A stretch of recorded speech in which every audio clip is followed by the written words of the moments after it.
Hello, everybody. Welcome to Dattitude. It is Friday morning, so I'm here with Larry Holder, as I always am. It is episode number 205, and we're going to get started right away. Larry's going to be with us for about 35 minutes this morning. If you want to chat with us, you type in a message, whether you're watching on YouTube, whether you're watching on Facebook, and even now on Twitter/X/whatever you want to call it is fine with us. Larry Holder, how are you on this Friday morning? Look, as I predicted, there would be something to talk about Saints-wise, and it might not be exactly what everyone was hoping for. This is Right. something you and me have talked about in the change of Pete Carmichael being let go as offensive coordinator.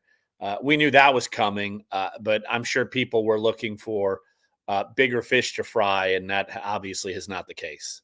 We are most certainly going to get into the Dennis Allen aspect and staying here. Look, I've been very public about my feelings the past couple of weeks since the season ended and how my feelings have changed, and I get it more into it and probably a little bit harsher in my monologue portion of this show, which you can find wherever you find your podcast. When obviously we have to finish this first because that's part of the podcast, but if you go search for Dattitude and you see episode number 205, which will appear around noon or a little before that, you can hear my monologue. But here with Larry Holder of The Athletic, and look, again, we'll talk about Dennis Allen in a minute, but I want to get into the question of the moment. And the question of the moment is what you see up there. What are the Saints looking for in hiring our new OC? You know, even throughout your time in covering this team, you didn't go through a whole lot of change. You had a lot of Sean Payton, who, even though Pete Carmichael was the OC from 2009 on, in essence, it was Sean Payton. So it's hard to judge and hard to figure out where this team might go. But just from your time covering the team, do you think it's more of an inside thing with Ronald Curry, or do you think it's more of we're going to go outside and truly and do due diligence and interview candidates from the outside? I mean, offensively, it was certainly the only time it changed was when Sean Payton was out for the 2012 season, when Pete Carmichael had to take over as OC. That went well. Yeah, well, the offense was fine. Defense was not so swell, which why Steve Spagnuolo was one and done. But look, if I'm thinking that Dennis Allen knows his job is on the line, so I think they 100%. go outside the building. I know Ronald Curry is certainly highly thought of, but I think they need a change of pace from and a fresh voice from outside the building.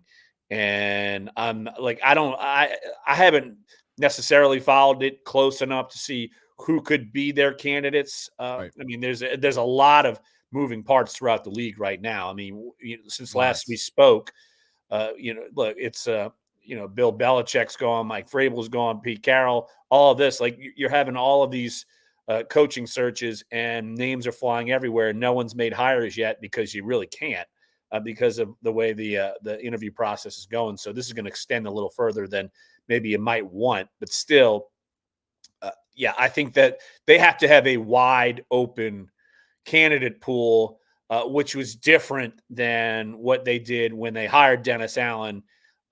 Even though they talked to people, some of them were still connected to the Saints. You need to go outside the building and get some fresh voices, in my opinion. Yeah, that wasn't a real search. Let's be honest about it. They did not search for anyone. I think they went through the process of, complying with the Rooney Rule and those sorts of things. But Dennis Allen was getting hired. I mean, there's no question about it. And that's one of the problems I had. Whether Dennis Allen was the best candidate for the job, I mean, sure, you can go back and say, hindsight's 20/20. So I'm not even arguing that Dennis Allen wasn't the best candidate for the job. What I'm saying is I don't think this team did enough due diligence, and that's what worries me about this position. But I agree with you that Dennis Allen's job is on the line, so I do think this is a little bit different. So, Marianne, the answer to your question, new OC yet? The answer is no, and it's not going. It's going to be a little while. There are lots of dominoes that need to fall here, and you see the stuff on the bottom of the screen. You see the graphics that I put together. I put a little story up on NOLA.com this morning, a post or whatever you want to call it. Larry, I don't know if you knew this or not, but there have been 157 NFL coaches in league history who have coached at least 70 games. And Mickey Loomis was comparing his current coach to the likes of Well, let's just put the picture up there. I mean, he was comparing his coach to Bill Belichick, Bill Walsh, Chuck Noll, and Tom Landry. I mean, does he exactly fit in with these guys? I'm going to tell you with the number and where he ranks. Well, I mean, you kind of have a inkling by the graphic that I have there at the bottom. That's just since 1990. But 157 coaches have coached at least 70 games. Where does Dennis Allen rank on that list? I'm scared to even ask. I don't know. I will say, here's the thing before you give me the answer. In Robert Kraft's going away Bill Belichick press conference, he certainly said that it wasn't necessarily a popular move when he hired Belichick because Belichick wasn't Belichick yet. And so, look, you could say so-and-so isn't LeBron James yet, and then he becomes, you could, yeah. That was spin control, but no. All right. I'm intrigued, Jim. Where do we go from here? Okay. So he's comparing, like we said, with the likes of Bill Belichick, Bill Walsh, Chuck Noll, Tom Landry. If you go by rankings and winning percentage, he really should be compared with the likes of Dan Henning, Romeo Crennel, Marion Campbell, Joe Bugle, and David Shula, because Dennis Allen on the list of 157 in winning percentage ranks 150th. So I don't give a damn whether he is, what could happen in the future. And this is with a 9-8 season. He just had a winning season. He still ranks 150th among those coaches. So he ranked worse than that before the season started. That gave him a boost. You can see on the screen here, since 1990, of coaches that have coached at least 70 games, he is fourth worst ever. Well, ever. Fourth worst in the last 34 years. I mean, that's saying something to me. Well, it's certainly saying something. And but it goes back to the way that the organization operates, the way that Mickey Loomis operates. He's more methodical and deliberate in his approach rather than impulsive. And yet sometimes impulsive needs to happen. And we could argue back and forth whether Dennis deserves to be around. Oh, I don't think we know the Saints thinking. Like, it doesn't matter what we think. There's no question. There's a reason why Mickey came out and defended Allen and threw all these names out. Like, they have a different thought process than other people. And here's the difference. It's we're used to success now with the Saints. We're not used to them struggling. And say if Sean Payton, hadn't gotten to where he got in 2009. I mean, you have to wonder, would that have been it for Sean Payton? But it seems like whenever he had his back maybe against the wall, perception-wise, and maybe Payton didn't even really have his back against the wall perception-wise, because they went, how many years did they go with Haslett? 6? So Sean Payton, after going to an NFC Championship game, then they had 2 mediocre years, and that would have been year 4. Would they have gone another year? So, that's just their approach. And whenever Sean's back was against the wall, they rebounded. Once you go 8-8, Super Bowl win. 3 years of 7-9, and then all of a sudden 5 years. So that, in their eyes, oh, well, we're improving. The record's better. So, I'm not saying that's right. I'm just saying that's what they're thinking. Oh, there's no doubt about it. And I've said this before. You talk about Jim Haslett. I mean, I think if Katrina doesn't happen, which in turn forced the 3-13 season, and I think I'm not blaming Jim Haslett for the 3-13 season. I think the greatest coach on the planet would have gone 4-12, 5-11, whatever it was, having to play the whole season on the road. I don't blame Jim Haslett for that. But Jim Haslett his expiration date had probably already reached for most teams before the 2005 season. So in the grand scheme of things, if Katrina doesn't happen, New Orleans doesn't get Sean Payton. I'm not saying the city's lucky by any means, because I don't want that to come off the wrong way. But I'm just telling you what would have happened, what doesn't happen. So Sean Payton and Drew Brees, I don't think ever happened had Katrina not happened. But that's what it took. And you talk about, I think there would have been a lot of teams who, after those 3 7-9 seasons, would have probably made a move. Even I was thinking they should have made a move. It ended up being the right thing. And maybe we'll all sit here. Maybe the fans will sit here with egg on their face. Maybe I'll have egg on my face when all is said and done. But I doubt it. Well, they haven't really given you enough benefit of the doubt to not doubt them in this sense. And it's something that we all know this is make or break now. I mean, this is Right. it. Like when you make these changes, the next person to go is the head coach. I mean, like I said, going into that 2017 season, Sean Payton had to get rid of all of his buddies, Right. and he was next. And it wasn't going to be his call at that time because the 2 previous off seasons, it was going to be his call as he was trying to explore other options, and the Saints were open to letting him do that and maybe making a deal and that sort of thing. But obviously, that didn't come to fruition. But this is the way of the order. I mean, and you're seeing it across the league, even with coaches who even Matt Eberflus had to get rid of a bunch of coaches, and he had a better season. Wasn't a winning season, but they improved to what I think they were 7 and 10. 7-10. Yeah. So they improved along the way, but they still had to make changes. And then, but if it falls back, the next piece is the head coach. So that's certainly something that we all know that's the case going forward. Well, and we look at the coaches. Here are some of the teams you see at the bottom of the screen who are in the process of hiring coaches or doing interviews. And these odds come from Bet Online. Bill Belichick, the favorite to be the Atlanta Falcons' next coach, which we'll get into in a minute. But I find you find some of these names interesting. Carolina, the favorite there is Kellen Moore. I think he's going to be a good coach going forward. We don't know. Dan Quinn, a retread. I don't understand why the Seahawks would want to do that. That's just interesting. Why would you want to? Especially that's familiarity. That is, and then no sense look, to me whatsoever. I mean, his name was. If the Cowboys season didn't end the way it was, we probably wouldn't be saying that about Dan Quinn. But I mean, I think that's look. It's almost like Dennis Allen. Like he coached his way back into consideration. Like it took some years. Dennis Allen was the same way. He coached his way back into consideration. Right. Yeah. No, I hear you. All right. Look, let's talk about the Bill Belichick aspect of Atlanta if that happens. What do you think? Obviously, they would be in the looking for a quarterback there. We've heard the names Russell Wilson. We've heard potentially a trade for Justin Fields. I mean, Bill Belichick's not going to go to Atlanta with the current quarterback situation. They would have to address that, don't you think?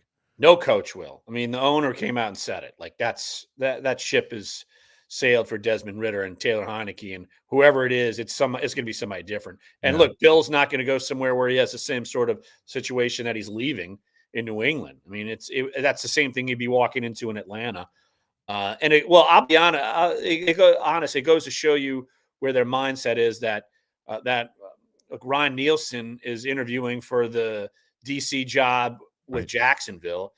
So technically he's still employed by Atlanta, even though Arthur Smith got fired, and they haven't gotten rid of Nielsen, but they're allowing him to test his options somewhere else, which would signify to me Bill Belichick.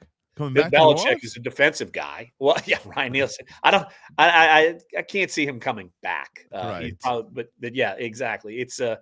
But still, it kind of shows you that's the thinking. And I know they've had like a second interview. I know they've and Bill is, I think in our reporting that we had even this morning that, he's sat down and had dinner with Arthur Blank and all this. So they're trying to hash this thing out. And, but yeah, he's going in certainly new quarterback, doing whatever you can to get somebody. And it's probably a sense that maybe it's be more the veteran path just because Bill's not getting any younger. Arthur Blank's not getting any younger. So it would probably be more of the veteran path. And look, Justin Fields makes sense to me. Justin Fields makes more sense to me than Russell Wilson makes sense. Are you convinced that the Bears are going to move on from Justin Fields? I'm not totally convinced, but they're in a position that they can, and it won't be that big of a deal. I know Bears fans are thinking maybe this, but look, if you pass on one of these quarterbacks, right, and Fields flames out, and then two of the three guys you could be talking about. I mean, you're talking Caleb Williams, but of course Drake May's up there.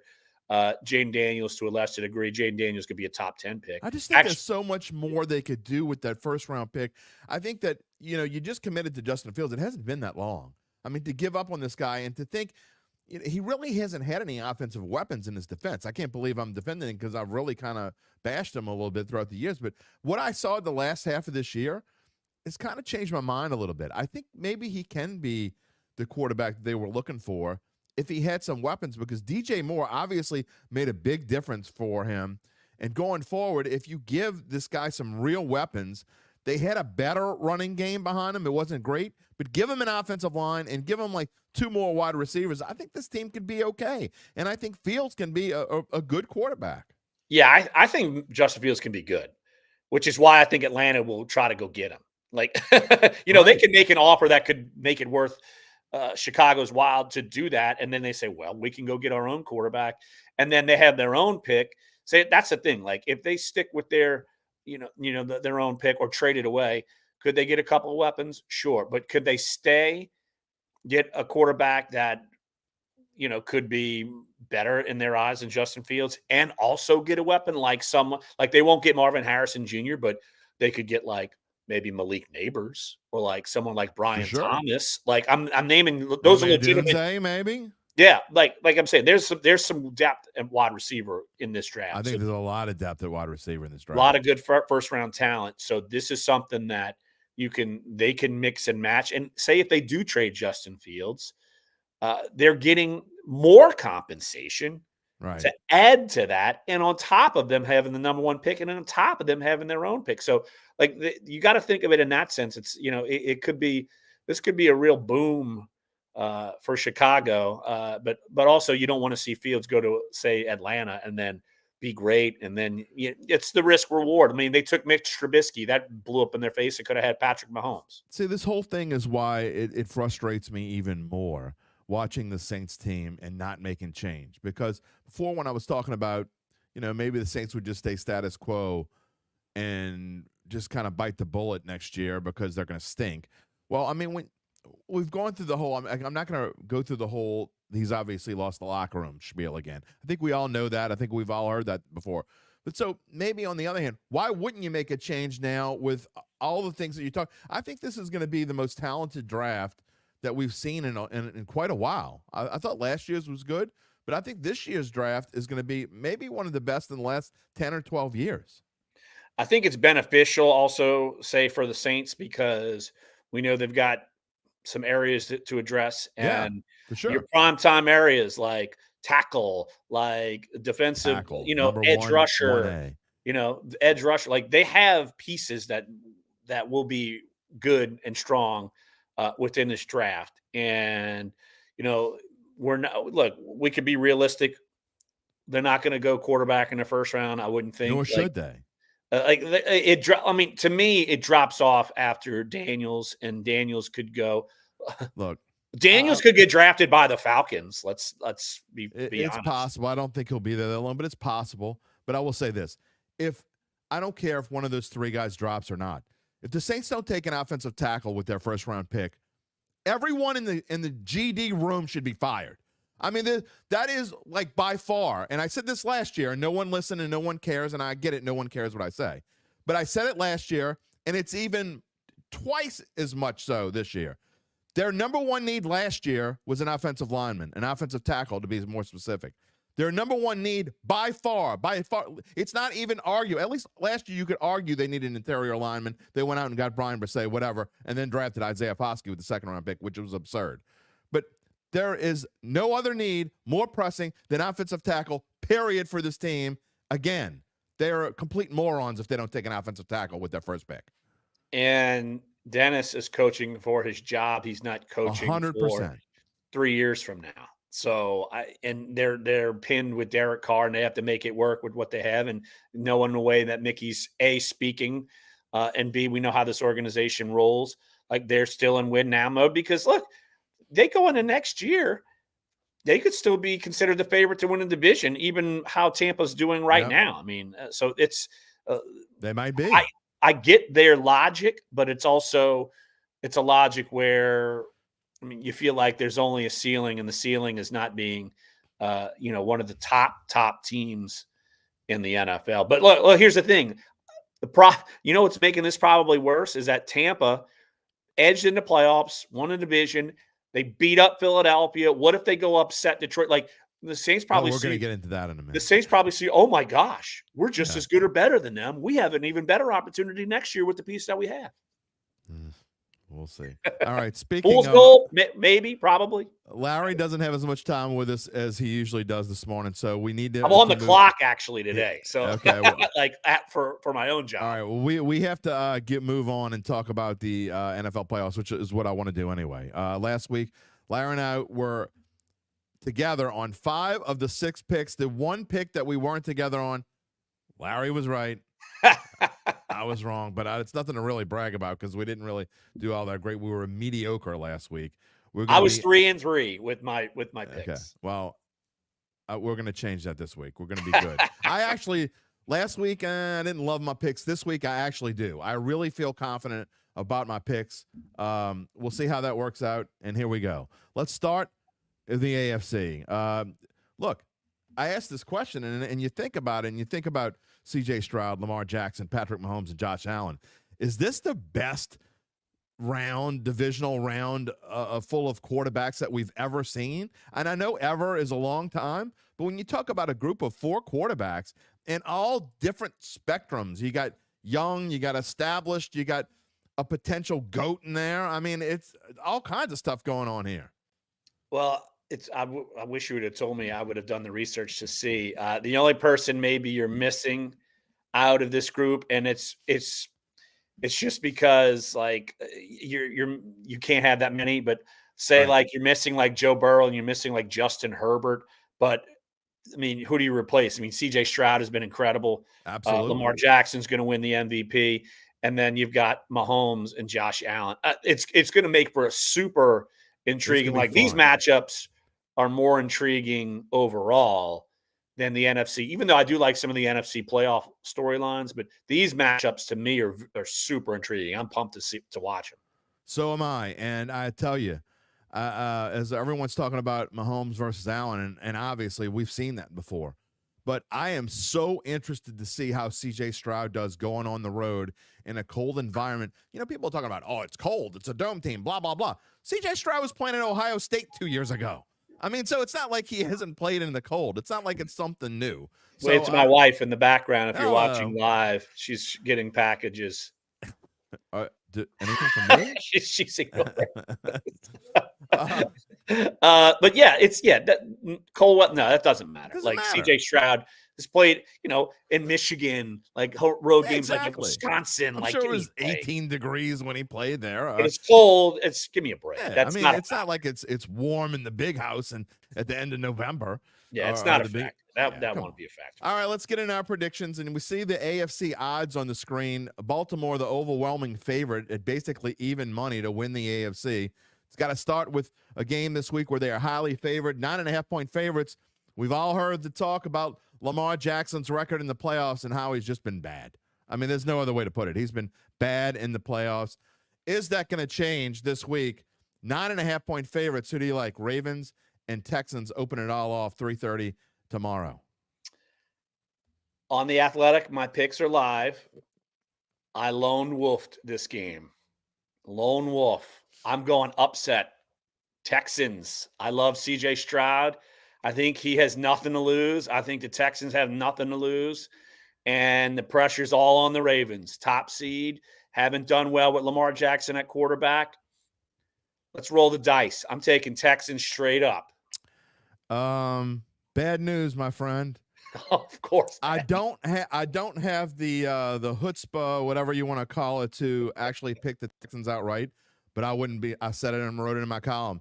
It wouldn't surprise me in the least if Houston won this game.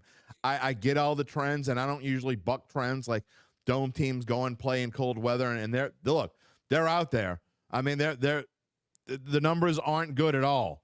But I really think that C.J. Stroud, I can't ignore it anymore. You just can't. The way he's playing right now and the fact that Lamar Jackson has been awful in the playoffs, there's more to this.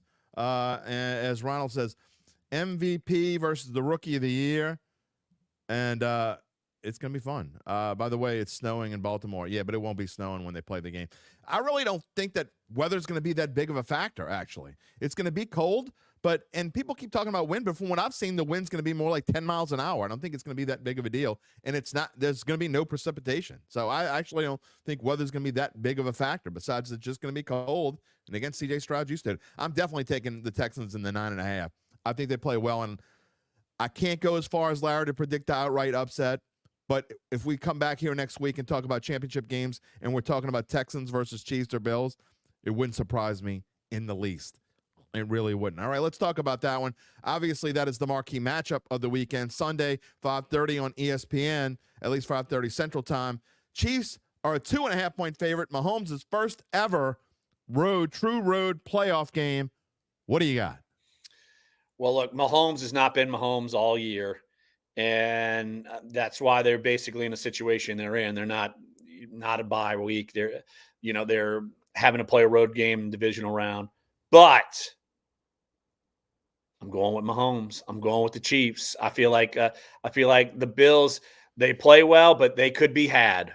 And until Josh Allen can knock off the Chiefs in the playoffs, give me the GOAT among these this quartet of quarterbacks. And the elements won't affect the Chiefs. So I'm going Chiefs in the upset. I'm picking 2 upsets in the AFC. Josh Allen, 3-1 against the Chiefs in the regular season, 0-2 in the playoffs. But he would have won if blah, blah, blah. Woulda, coulda, shoulda. He didn't win.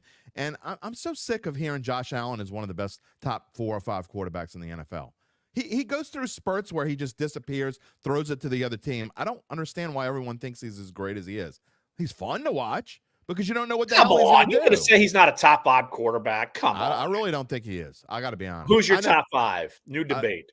We'll talk about that. Let me go do some research. I can tell you this. I'd rather have Joe. Are we talking about long term, or are we just talking about like I got one game right now?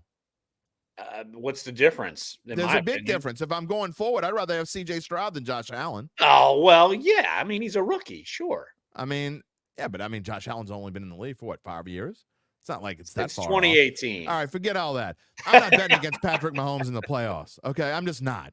Until he's gone, until he proves that I'm not supposed to bet on him, I don't care. It's exactly what you said. So bad news for you again, my friend. We're on the same side.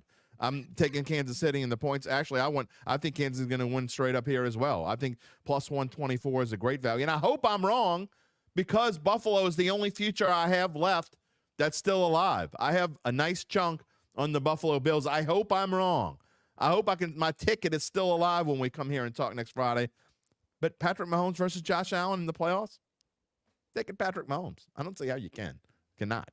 So, talking about potential GOAT against who knows. I'm trying to think, like, the only person, like, quarterback who's beating him, like, Joe Burrow. Like, I can't even – and Tom Brady. Like, that's all of the people. Joe Burrow's hurt, but I would take a healthy Joe Burrow right now over Josh Allen. I would take Patrick Mahomes over Josh Allen. I'd have to think about it. Lamar Jackson stinks in the playoffs, but I'd probably take Brock Purdy over Josh Allen.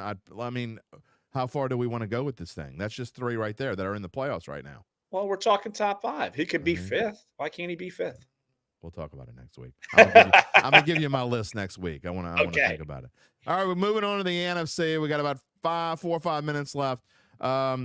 Look, I think I'd be shocked if you're gonna pick. You're not gonna be a lone wolf picking the Packers here. But do you think the Packers will keep it close Saturday night, 7:15 on Fox?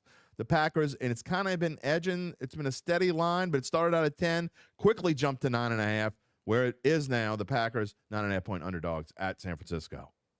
I mean, I'm going San Francisco. Do I think Green Bay is playing better? For sure. I mean, they were Jordan Love, and we've talked about it a lot actually on the pod, that since mid-season, he's been one of the better quarterbacks in the NFL. And the Packers are lucky that they got him. I mean, because he's going to be their future, and that's cool to see for them. But I think San Francisco. All the pieces, they're after getting shell-shocked by the Ravens, I think they're all coming together now. That there's a reason why when you look at the Super Bowl odds, why even though they lost to the Ravens, that they're still the favorite, and I believe that to be true as well. So, look, I'm going 49ers here. Here's a little nugget for you. You know that list of 157 coaches that have coached at least 70 games in the history of the NFL? Matt LaFleur's on that list. Where do you think he ranks? Probably pretty high. Number 9. Is the 9th highest winning percentage of coaches that have coached at least 70 games, just ahead of Paul Brown. So that's saying something. He's 56-27, Matt LaFleur, and that I've said it all year long. I thought once that he got out from under this Aaron Rodgers cartoon joke, who just a mess. I think that Matt LaFleur is going to be with the Green Bay Packers for a long time. I think Jordan Love is going to be a really solid quarterback, but not this week. I think the 49ers win and they cover. So are you saying they win by more than 9? I'll say they cover. Yeah. So we're both saying they cover. We're 3 for 3 together. That is, I don't know. Well, man. in betting terms, I mean, look, I took the Texans straight up. That's bold. Bold, baby. I'm a sports betting writer. So we're together. And look, again, I don't. You are bold. You're bolder than I. But again, I don't think you're way off base there. See the NFC odds, by the way. San Francisco is almost a 2-1 favorite to win the NFC, which tells me, and I haven't heard a single person, not a single person, think that anyone other than San Francisco is going to win the NFC. And whenever you hear that, whenever you see that logo that's all the way across the screen and everyone's picking the same thing, never happens. And if anyone's going to do it, it's going to be the Detroit Lions. They play the Tampa Bay Buccaneers on Sunday, 2 p.m. We got one last shot at descent. What do you have here? I am going Lions, but I won't pick them to cover. I think Tampa somehow keeps this close. I could be wrong. Lions might all of a sudden scorch them. Baker Mayfield might, fall back into the ways of where he struggles against good teams. But I think it's there's going to be a nervy factor, but I do think that Detroit will win but not cover. Okay, well, we finally have our first descent. I actually think this is going to be the most lopsided game of the entire weekend. You could be right. I think the Lions blow the Bucs out of the building. I don't understand why anyone thinks Tampa Bay is any good whatsoever. I think that last week can be thrown out of the window. I'm really upset with myself that I didn't see through the Eagles just quitting, because that's what they did. Jalen Hurts was on. All those guys, they couldn't wait for that to be over with. That game to be over with. That's amazing for the really talent on that team. What amazing. A mess! It's just a mess. I mean, and then the week before that, they beat the Panthers in a game they had to win. Panthers scored 2 touchdowns that got called back. Panthers should have won that game. Saints would have been in the playoffs, and you know what? They'd be the ones going to Detroit this week, because they would have beat that Philadelphia team as well in the Dome. I think Tampa Bay, and then they got shellacked the week before that by the Saints. I just don't think they're any good. I don't think they can. The pass defense, which has been terrible, they got a decent pass rush. I just don't think they're going to be able to get to Jared Goff, because the Detroit offensive line is that good. And although the Tampa Bay rushing defense is pretty good, I do think that David Montgomery will supersede that and be able to get past it, along with Jahmyr Gibbs, to give him a little lightning and thunder. I think Detroit wins this game by 20. I really do. And I don't think you could be right. I probably, in hindsight, look, I made my pick, whatever. In hindsight, I mean, that you could be right. Like, I totally get what you're saying. And but weird things happen in the playoffs. Yeah, they do. And you're right. That's, but yeah, look, I think Detroit wins. But like I said, it could be a blowout. But hey, if it is, I'm not putting money on any of this. So hey, whatever. No, well, I did. I already put my money down. I will say this: if it is Detroit and San Francisco in the NFC Championship game, I think that game could be a whole lot of fun. I would be looking forward to that for sure. Look, I think regardless, I think in the AFC, I think any of those games will be fun, whoever wins. But yeah, I think you want San Francisco, Detroit. That would be huge storylines there. And I'm sure TV would rather that too. And TV probably wants no part of the Texans getting in. So I get that too. All right. Well, unless something happens with the Saints, I think next week we will probably be focusing mostly on the conference championships and our thoughts, and maybe talk about if there are any head coaching hirings. There will be some NFL news this week. I promise you. I don't know exactly what it's going to be.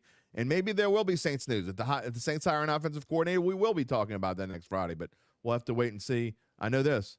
barring something weird happening, something going on, Larry Holder will be with me next week on the Dattitude I will Podcast. be. But I'm willing to bet this isn't going to be the boldest bet ever. But by the time we talk next week, Jim Harbaugh will be the Chargers coach. That's Really?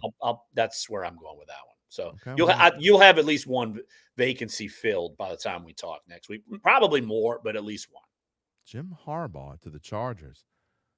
I don't know why I think he's staying in Michigan unless he just wants to, he knows he's going to be in a whole. He already won there. He can move on. Yeah. Good times. He doesn't have to deal with recruiting anymore. He can go spy on whoever he wants, I guess, except you can get caught with that too. I didn't go to the Chargers. I can hate him there as much as I hate him now. All right, Larry Holder, we'll see you next week. You got it.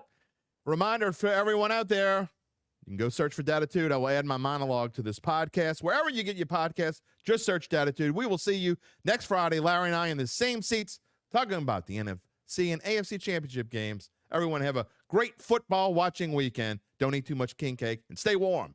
Talk to you next week.